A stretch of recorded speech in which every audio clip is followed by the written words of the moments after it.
네, 서울 상도동 유치원 붕괴 사고 현장에서는 본격적인 복구 작업이 시작됐습니다. 네, 구청 측은 사고 복구를 위해 당분간 밤샘 작업을 벌이기로 했습니다. 네, 현장에 취재기자 연결합니다. 차정윤 기자. 네, 상도 유치원 앞에 나와 있습니다. 네, 서울 상도 유치원. 현재 유치원 건물은 어떤 상태입니까?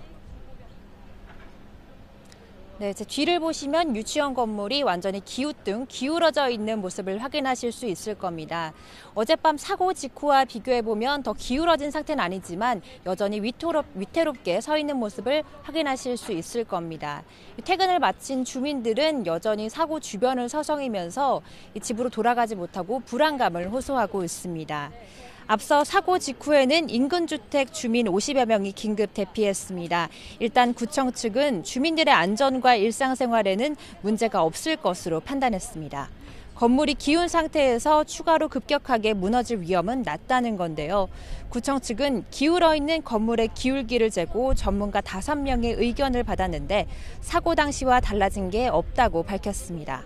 다만 추가 붕괴 등 만일의 사태에 대비해 당분간 해가 진 뒤에도 24시간 내내 밤샘 복구 작업을 벌일 계획이라고 설명했습니다.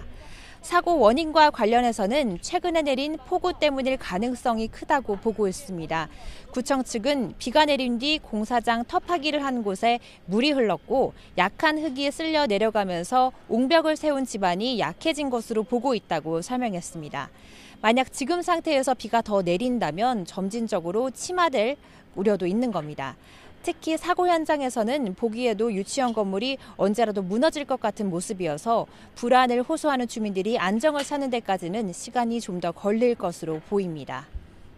예, 그런데 이제 이번 사고가 미리 막을 수 있었던 사고였다. 이런 전문가 분석도 나오는데요. 이미 보름 전에 어떤 이상 징후가 발견이 됐었다고요? 네, 그렇습니다. 서울시 교육청은 보름 전쯤에도 유치원 건물에서 이상 징후를 발견했다고 밝혔습니다. 유치원 건물 바닥에서 30에서 40mm 정도 되는 균열이 발견됐는데 이 붕괴 조짐이 발견된 즉시 공사 현장에 통보를 했다는 겁니다. 또 그저께에는 교육지원청과 유치원, 안전진단업체와 공사 관계자 등이 참석하는 회의를 열었다고도 설명했습니다. 하지만 어제도 공사는 계속됐습니다. 현장 소장은 YTN과의 통화에서 어제도 흙막이 고정 작업 등을 했다고 밝혔습니다. 해당 작업은 흙막이에 10여 개 정도 구멍을 뚫고 철근을 넣은 뒤에 외부 지면과 고정하는 작업이라고 설명했습니다. 다만 작업한 곳이 무너진 곳과 일치하지는 않고 사고 징조도 없었다고 해명했습니다. 앞서 YTN에 출연한 서울시립대 이수곤 교수도 지난 3월에 상도 유치원의 의뢰를 받아 바로 옆 빌라 공사 현장에 대한 조사를 벌였다고 밝혔습니다. 그리고 붕괴 위험성을 이미 한 차례 지적했다고 설명하기도 했습니다. 경찰도 이번 사고와 관련해 내사에 착수했습니다. 공사 과정에 문제점이 없었는지 또 시공사가 안전관리 의무를 소홀히 했는지도 들여다볼 방침입니다. 경찰 관계자는 구청 측과 전문가들의 의견을 들어보고 산업안전보건법 위반 혐의점이 있는지 확인할 계획이라고 설명했습니다.